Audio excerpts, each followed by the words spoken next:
ನಮಸ್ಕಾರ ಸ್ನೇಹಿತರೆ. ಚೆಸ್ ಸದ್ಯ ಭಾರತದ ಮನೆಯಲ್ಲೂ ಸದ್ದು ಮಾಡ್ತಿರೋ ಸುದ್ದಿ. ಡ್ರೈವಿಂಗ್ ಲೈಸೆನ್ಸು ಇನ್ನೂ ಸಿಗದ ಹುಡುಗ ದೂರದ ಸಿಂಗಪುರ್ನಲ್ಲಿ ವಿಶ್ವ ಚಾಂಪಿಯನ್ ಆಗಿದ್ದಾನೆ. 18ರ ವಯಸ್ಸಲ್ಲೇ ಗುಕೇಶ್ ಭಾರತದ ಹೆಸರನ್ನ ಪ್ರಪಂಚದಾದ್ಯಂತ ಹರಡುತ್ತಿದ್ದಾರೆ. ಇಡೀ ಭಾರತ ಸಂಭ್ರಮಿಸ್ತಾ ಇದೆ. ಆದ್ರೀಗ ಗುಕೇಶ್ ಗೆಲುವನ್ನ ಅರಗಿಸಿಕೊಳ್ಳಲಾಗದೆ ಕೆಲವರು ಭಾರತ ಫಿಕ್ಸಿಂಗ್ ಮಾಡಿದೆ ಅಂತ ಆರೋಪ ಮಾಡ್ತಿದ್ದಾರೆ. ಆರೋಪ ಮಾಡಿದ್ಯಾರು? ಸೋತಿರೋ ಚೀನಾ ಅಲ್ಲ, ಮಿತ್ರ ರಾಷ್ಟ್ರವಾಗಿರೋ ರಷ್ಯಾ. ಚೀನಾ ಬೇಕು ಅಂತಲೇ ಸೋಚಿದೆ ಅಂತ, ಫಿಕ್ಸಿಂಗ್ ಆಗಿದೆ ಅಂತ ರಷ್ಯಾ ಗಂಭೀರ ಆರೋಪ ಮಾಡಿ ತನಿಖೆಗೂ ಆಗ್ರಹ ಮಾಡಿದೆ. ಹಾಗಿದ್ರೆ ಏನಿದು ಆರೋಪ, ಇವ್ರಿಗೆ ಯಾಕೆ ಉರಿದಿದೆ, ಎಲ್ಲವನ್ನ ಈ ವಿಡಿಯೋದಲ್ಲಿ ನೋಡ್ತಾ ಹೋಗೋಣ. 18ಕ್ಕೆ ವಿಶ್ವ ಕಿರೀಟ, ಗುಕೇಶ್ ಇತಿಹಾಸ ಸೃಷ್ಟಿ. ನಿಮಗೆ ಗೊತ್ತಿರುವಂತೆ ಚೆಸ್ ಕ್ರಿಕೆಟ್ ಅಥವಾ ಫುಟ್ಬಾಲ್ ನಂತೆ ಟೀಮ್ ಸ್ಪೋರ್ಟ್ ಅಲ್ಲ, ವೈಯಕ್ತಿಕ ಆಟ. ಹೀಗಾಗಿ ಇಲ್ಲಿ ಚೆಸ್ ಚಾಂಪಿಯನ್ ನಿರ್ಧಾರ ಮಾಡೋಕೆ ವರ್ಲ್ಡ್ ಕಪ್ ಇರಲ್ಲ, ಚಾಂಪಿಯನ್ಶಿಪ್ ಪಂದ್ಯ ಇರುತ್ತೆ. ಪ್ರಸ್ತುತ ಚಾಂಪಿಯನ್ ವಿರುದ್ಧ ಹಾಲಿ ಚಾಂಪಿಯನ್ ವಿರುದ್ಧ ಆ ವರ್ಷದ ಬೆಸ್ಟ್ ಚೆಸ್ ಆಟಗಾರ ಈ ಪಂದ್ಯದಲ್ಲಿ ಆಡ್ತಾರೆ. ಇಂತಹ ಆಟಗಾರನನ್ನ ಚಾಲೆಂಜರ್ ಅಂತ ಕರೀತಾರೆ. ಅದೇ ರೀತಿ ಈ ಬಾರಿ ನಮ್ಮ ಗುಕೇಶ್ ಚಾಲೆಂಜರ್ ಆಗಿ ಕಣಕ್ಕಿಳಿದಿದ್ರು. ಅಖಾಡದಲ್ಲಿ 2023ರ ಚಾಂಪಿಯನ್ ಚೀನಾದ ಡಿಂಗ್ ಲಿರೆನ್ ಇದ್ರು. 14 ಸುತ್ತಿನ ಈ ಮ್ಯಾಚ್ ನಲ್ಲಿ ಮೊದಲ 13 ಸುತ್ತಲ್ಲಿ ಡಿಂಗ್ ಲಿರೆನ್, ಗುಕೇಶ್ ತಲಾ 2 ಆಟ ಗೆದ್ದಿದ್ರು. 9 ಆಟ ಡ್ರಾ ಆಗಿತ್ತು. ಇಬ್ರು ಸಮಬಲ ಇತ್ತು. ಹೀಗಾಗಿ ಕೊನೆ ಆಟ ಗೆಲ್ಲಲೇಬೇಕಾಗಿತ್ತು ಯಾರಾದ್ರೂ ಒಬ್ರು. ಇಬ್ಬರ ಮೇಲೂ ಪ್ರೆಷರ್ ಇತ್ತು. ಗುಕೇಶ್ಗೆ ಎಷ್ಟು ಚಿಕ್ಕ ವಯಸ್ಸಲ್ಲೇ ವಿಶ್ವ ಕಿರೀಟ ಧರಿಸುವ ಅವಕಾಶ. ಡಿಂಗ್ ಲಿರೆನ್ಗೆ ಚಾಂಪಿಯನ್ ಕಟ್ಟವನ್ನ ಚಿಕ್ಕ ಹುಡುಗನ ಮುಂದೆ ಕಳ್ಕೊಳ್ಳೋ ಆತಂಕ. ಆದ್ರೆ ಭಾರಿ ಜಿದ್ದಾಜಿದ್ದಲ್ಲಿ ನಡೆದ ಪಂದ್ಯದಲ್ಲಿ ಕೊನೆಗೂ ಗುಕೇಶ್ ಪಾರಮ್ಯ ಮೆರೆದ್ರು. ಬರೋಬ್ಬರಿ 2 ಗಂಟೆ 45 ನಿಮಿಷ ಸುದೀರ್ಘ ಟೈಮ್ನ ನಂತರ 58ನೇ ನಡೆಯಲ್ಲಿ ಗುಕೇಶ್ ಮೇಲುಗೈ ಸಾಧಿಸಿದ್ರು. ಲಿರೆನ್ ರನ್ನ 7.5, 6.5ರ ಅಂತರದಲ್ಲಿ ಮಣಿಸಿ 18ನೇ ವರ್ಲ್ಡ್ ಚಾಂಪಿಯನ್ ಆದ್ರು. 1985ರಲ್ಲಿ ರಷ್ಯಾದ ದಿಗ್ಗಜ ಗ್ಯಾರಿ ಕಾಸ್ಪರೋವ್ 22ನೇ ವಯಸ್ಸಲ್ಲಿದ್ದಾಗ ವಿಶ್ವ ಚಾಂಪಿಯನ್ ಆಗಿದ್ರು. ಆದ್ರೆ ಗುಕೇಶ್ ಇನ್ನೂ ಕಮ್ಮಿ, 4 ವರ್ಷ ಕಮ್ಮಿ, 18ನೇ ವಯಸ್ಸಲ್ಲೇ ಈ ಸಾಧನೆ ಮಾಡಿದ್ದಾರೆ. ಹೀಗಾಗಿ ಚೆಸ್ ಇತಿಹಾಸದಲ್ಲಿ ಅತ್ಯಂತ ಕಿರಿಯ ವಿಶ್ವ ಚಾಂಪಿಯನ್ ಅನ್ನೋ ಹೆಗ್ಗಳಿಕೆ ಗುಕೇಶ್ ಪಡೆದಿದ್ದಾರೆ.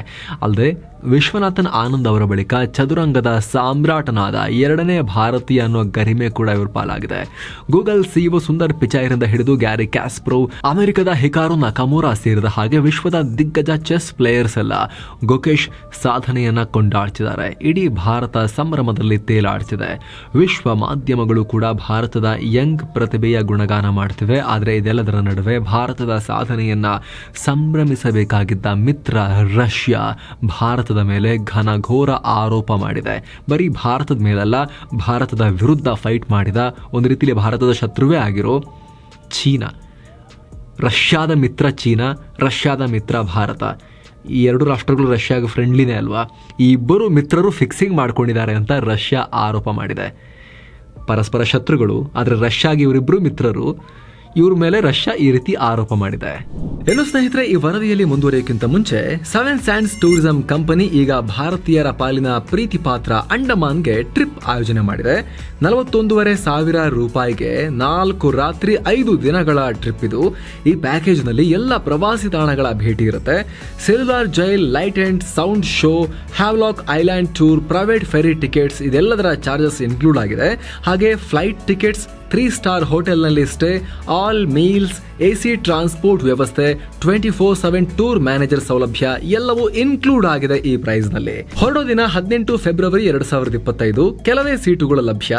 ಆಸಕ್ತರು ಈ ನಂಬರ್ಗೆ ಕಾಲ್ ಮಾಡಿ ನಿಮ್ಮ ಸೀಟನ್ನ ಕೂಡ ಬುಕ್ ಮಾಡ್ಕೊಳ್ಳಿ. ಈಗ ವರದಿಯಲ್ಲಿ ಮುಂದುವರಿಯೋಣ. ಡಿಂಗ್ ಬೇಕಂತ ಸೋತಿದ್ದಾರೆ, ಕಿಚ್ಚು ಹತ್ತಿಸಿದ ರಷ್ಯಾ. ರಷ್ಯಾದ ಚೆಸ್ ಫೆಡರೇಷನ್ ಮುಖ್ಯಸ್ಥ ಆಂಡ್ರಿ ಫಿಲಟೋ ಇಂಥ ಹೇಳಿಕೆಯನ್ನ ಕೊಟ್ಟು ತನಿಖೆಗೆ ಆಗ್ರಹ ಮಾಡಿದ್ದಾರೆ. ಗುಕೇಶ್ ಗೆಲುವಿನ ಬಳಿಕ ರಷ್ಯಾದ ಸರ್ಕಾರಿ ಮಾಧ್ಯಮ TASSಗೆ ಮಾತನಾಡಿರೋ ಫಿಲಟೋ, ವಿಶ್ವ ಚೆಸ್ ಚಾಂಪಿಯನ್ಶಿಪ್ ಫೈನಲ್ ಪಂದ್ಯದ ಫಲಿತಾಂಶ ಚೆಸ್ ಆಟಗಾರರು, ಫ್ಯಾನ್ಸ್ ಅನ್ನ ದಿಗ್ಭ್ರಮೆಗೊಳಿಸಿದೆ. ಚೀನಿ ಆಟಗಾರ ಡಿಂಗ್ ಲಿರೆನ್ ನಿರ್ಣಾಯಕ ಹಂತದಲ್ಲಿ ಮಾಡಿದ ಕೆಲ ಮೂವ್ಗಳು ಸಾಕಷ್ಟು ಅನುಮಾನಕ್ಕೆ ಕಾರಣ ಆಗಿದೆ. ಡಿಂಗ್ ಲಿರೆನ್ ಇದ್ದ ಹಂತದಿಂದ ಒಬ್ಬ ಮಾಮೂಲಿ ಫಸ್ಟ್ ಕ್ಲಾಸ್ ಪ್ಲೇಯರ್ಗೂ ಸೋಲೋಕಾಗೋದಿಲ್ಲ ಅಂತ ಸ್ಟ್ರಾಂಗ್ ಪೊಸಿಷನ್ ಅಲ್ಲಿದ್ರು. 55ನೇ ನಡೆಯಲ್ಲಿ ದೊಡ್ಡ ಬ್ಲಂಡರ್ ಮಾಡಿದ್ರು. ಸಮಬಲದ ಹೋರಾಟದಲ್ಲಿ ಇದ್ದಕ್ಕಿದ್ದಂತೆ ಅಡ್ವಾಂಟೇಜ್ ಅನ್ನ ಬಿಟ್ಕೊಟ್ರು. ಡಿಂಗ್ ಲಿರೆನ್ ಸೋಲು ಹಲವು ಪ್ರಶ್ನೆಯನ್ನ ಹುಟ್ಟುಹಾಕಿದೆ. ಚೀನಾದ ಆಟಗಾರ ಉದ್ದೇಶಪೂರ್ವಕವಾಗಿ ಸೋತಿರಂಗ್ ಕಾಣಿಸ್ತಾ ಇದೆ. ಹೀಗಾಗಿ FID ಅಂದ್ರೆ ವಿಶ್ವ ಚೆಸ್ ಫೆಡರೇಷನ್ ಇದನ್ನ ಪ್ರತ್ಯೇಕವಾಗಿ ತಗೊಂಡು ತನಿಖೆ ಮಾಡಬೇಕು ಅಂತ ಭಾರಿ ಆರೋಪಗಳನ್ನ ಮಾಡಿ ಆಗ್ರಹಗಳನ್ನ ಮಾಡಿದ್ದಾರೆ. ಅಂದ್ರೆ ಭಾರತ ಚೀನಾ ಮ್ಯಾಚ್ ಇದು ಫಿಕ್ಸಿಂಗ್ ಆಗಿದೆ, ಮ್ಯಾಚ್ ಫಿಕ್ಸಿಂಗ್ ಆಗಿದೆ ಅನ್ನೋ ರೀತಿಯಲ್ಲಿ ಆರೋಪ ಮಾಡಿದ್ದಾರೆ. ಕೇವಲ ಇವರಷ್ಟೇ ಅಲ್ಲ, ರಷ್ಯಾ ರಷ್ಯಾದ ಗ್ರ್ಯಾಂಡ್ ಮಾಸ್ಟರ್ ಮಾಜಿ ವಿಶ್ವ ಚಾಂಪಿಯನ್ ವ್ಲಾದಿಮಿರ್ ಕ್ರಾಮ್ನಿಕ್ ಕೂಡ ಇದೇ ರೀತಿಯಲ್ಲಿ ಮಾತನಾಡಿದ್ದಾರೆ. ಮ್ಯಾಚ್ ನಂತರ ಇವರು ಏನು ಹೇಳಿಕೆ ಕೊಟ್ಟಿದ್ದಾರೆ ಅಂದ್ರೆ, no comments, sad, end of chess as we know it ಅಂತ ಶೇರ್ ಮಾಡಿದ್ದಾರೆ. ಅಂದ್ರೆ ಹೇಳೋಕೇನು ಬಾಕಿ ಇಲ್ಲ, ಇದು ಚೆಸ್ನ ಅಂತ್ಯ ಅಂತ ಕರೆದಿದ್ದಾರೆ. ಅಲ್ಲದೆ ವಿಶ್ವ ಚಾಂಪಿಯನ್ ಪಟ್ಟ ಒಂದೇ ಒಂದು ಚೈಲ್ಡಿಶ್ ನಡೆಯಿಂದ ಯಾವತ್ತೂ ಡಿಸೈಡ್ ಆಗಿರಲಿಲ್ಲ ಈ ಹಿಂದೆ ಅಂತ ಹೇಳಿಕೆಯನ್ನು ಕೊಟ್ಟಿದ್ದಾರೆ. ಅಂದ್ರೆ ಸ್ನೇಹಿತರೆ, ಇವರೆಲ್ಲ ಡಿಂಗ್ ಲಿರೆನ್ರ 55ನೇ ಮೂವ್ ಬಗ್ಗೆ ಹೇಳ್ತಿದ್ದಾರೆ. 54ನೇ ನಡೆವರೆಗೂ ಪಂದ್ಯ ಸಮಬಲದಲ್ಲಿ ಸಾಗ್ತಾ ಇತ್ತು. ಬಿಳಿ ಬಣ್ಣದ ಕಾಯಿ ಹೊಂದಿದ್ದ ಲಿರೆನ್ ಬಳಿ ಒಂದಾನೆ, ಒಂದೊಂಟೆ ಮತ್ತು ಒಂದು ಕಾಲಾಳು ಉಳಿದಿದ್ವು. ಅತ್ತ ಕಪ್ಪು ಬಣ್ಣದ ಕಾಯಿ ಹೊಂದಿದ್ದ ಗುಕೇಶ್ ಕೂಡ ಒಂದಾನೆ, ಒಂದು ಒಂಟೆ, 2 ಕಾಲಾಳು ಹೊಂದಿದ್ರು. ಹೀಗಾಗಿ ಬಹುತೇಕ ಈಕ್ವಲ್ ಫೈಟ್ ಇತ್ತು. ನಿಮಗೆ ಇಲ್ಲಿ ಚಿತ್ರದಲ್ಲಿ ಕಾಣಿಸ್ತಾ ಇರುತ್ತೆ.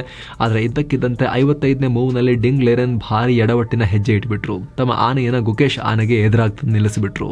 ಗುಕೇಶ್ ಬಿಳಿ ಆನೆಯನ್ನ ಹೊಡೆದು ಬಿಟ್ರು. ಅದಕ್ಕೆ ಪ್ರತಿಯಾಗಿ ಲಿರೆನ್ ಕೂಡ ಗುಕೇಶ್ರ ಕಪ್ಪು ಆನೆಯನ್ನ ಕೆಡವುತ್ತಾರೆ. ಅಲ್ಲಿಗೆ ಇಬ್ಬರ ಆನೆ ಕಳ್ಕೊಂಡಂಗಾಗುತ್ತೆ. ಮರು ಹೆಜ್ಜೆಯಲ್ಲಿ ಗುಕೇಶ್ ಕೂಡ ಇದೇ ರೀತಿ ಇಬ್ಬರ ಒಂಟೆ ಹೊಡೆದು ಹಾಕುವಂತ ಒಂದು ಮೂವ್ ಅನ್ನ ಮಾಡ್ತಾರೆ. ಅದನ್ನ ತಪ್ಪಿಸಬಹುದಿತ್ತು, ಆದರೆ ಲಿರೆನ್ ಸ್ವೀಕರಿಸ್ತಾರೆ. ಗುಕೇಶ್ ಒಂಟೆ ಹೊಡೆದಾಕಿ ತಮ್ಮ ಒಂಟೆಯನ್ನ ಕೂಡ ಕಳ್ಕೊಳ್ತಾರೆ. ಇಬ್ಬರ ಒಂಟೆ ಕೂಡ ಬಲಿಯಾಗ್ತವೆ. ಸೊ ಅಲ್ಲಿಗೆ ಗುಕೇಶ್ ಬಳಿ 2 ಕಾಲಾಳು, ಲಿರೆನ್ ಬಳಿ 1 ಕಾಲಾಳು ಉಳಿಯುತ್ತೆ.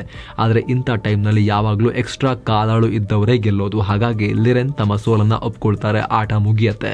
ಡಿಂಗ್ ಲಿರೆನ್ರ ಇದೇ ನಡೆಯನ್ನೀಗ ರಷ್ಯಾ ಚೈಲ್ಡಿಶ್ ಬ್ಲಂಡರ್ ಅಂತ ಕರೀತಾ ಇರೋದು. ಅವ್ರ ಪ್ರಕಾರ ಲಿರೆನ್ ಈ ಬ್ಲಂಡರ್ ಮಾಡಲಿಲ್ಲ ಅಂದ್ರೆ ಆಟ ಸಮಬಲದಲ್ಲಿ ಸಾಗಿ ಕೊನೆಗೆ ಡ್ರಾ ಆಗ್ತಾ ಇತ್ತು. ವರ್ಲ್ಡ್ ಚಾಂಪಿಯನ್ ಆಗಿದ್ದ ಲಿರೆನ್ ಇಂತಹ ಸಿಲ್ಲಿ ಮಿಸ್ಟೇಕ್ ಮಾಡೋಕೆ ಸಾಧ್ಯನೇ ಇಲ್ಲ. ಹೀಗಾಗಿ ಇಲ್ಲೇನೋ ಗೋಲ್ಮಾಲ್ ಆಗಿದೆ. ಬೇಕು ಅಂತೆಲ್ಲ ಲಿರೆನ್ ಸೋಲೋ ಉದ್ದೇಶದಿಂದ ಹೀಗೆ ಮಾಡಿದ್ದಾರೆ ಅಂತ ಆರೋಪ ಮಾಡ್ತಿದ್ದಾರೆ ದಿಗ್ಗಜರ ಬೆಂಬಲ. ಆದರೆ ಸ್ನೇಹಿತರೆ, ಈ ಆರೋಪ ಮಾಡ್ತಿರೋರೆಲ್ಲ ಚೆಸ್ನ ಮೂಲವನ್ನೇ ಮರೆತಂಗೆ ಕಾಣಿಸ್ತಾ ಇದೆ. ಚೆಸ್ ಕೇವಲ ಬುದ್ಧಿಶಕ್ತಿಯಿಂದ ನಡೆಯುವ ಆಟ ಅಲ್ಲ. ಹಾಗಿದ್ರೆ Bobby Fischer, Garry Kasparov, Carlsen ರಂತಹ ಮೇಧಾವಿ ಚೆಸ್ ದಿಗ್ಗಜರು ಯಾವತ್ತೂ ಸೋಲ್ತಾನೆ ಇರಲಿಲ್ಲ. ಚೆಸ್ ಬುದ್ಧಿಶಕ್ತಿ ಜೊತೆಗೆ ತಂತ್ರಗಾರಿಕೆ, ಹಾಗೆ ತಾಳ್ಮೆ, ಪ್ರೆಷರ್ ಹ್ಯಾಂಡಲ್ ಮಾಡೋದು, ಎಮೋಷನಲ್ ಕಂಟ್ರೋಲ್ ಎಲ್ಲ ವಿಚಾರಗಳ ಟೆಸ್ಟ್ ಇದು. ಫಿಕ್ಸಿಂಗ್ ನಡೆದಿದೆ ಅಂತ ಈ ರೀತಿ ಆರೋಪ ಮಾಡ್ತಿರೋರೆಲ್ಲ ಅಲ್ಲಿ ಕೇವಲ ಎಷ್ಟು ನಡೆಗಳಿದಾವೆ, ಎಷ್ಟು ಕಾಯಿ ಉಳಿದಿವೆ ಅನ್ನೋದನ್ನಷ್ಟೇ ನೋಡಿ ಮಾತನಾಡ್ತಿದ್ದಾರೆ. ಅದರಲ್ಲಿ ಟೈಮ್ ಎಷ್ಟಿತ್ತು ಅನ್ನೋದನ್ನು ಕೂಡ ನೋಡಬೇಕು. ಗುಕೇಶ್ ಲಿರೆನ್ ಇಬ್ಬರಿಗೂ 2 ಗಂಟೆಯಷ್ಟೇ ಟೈಮ್ ಕೊಟ್ಟಿದ್ದು.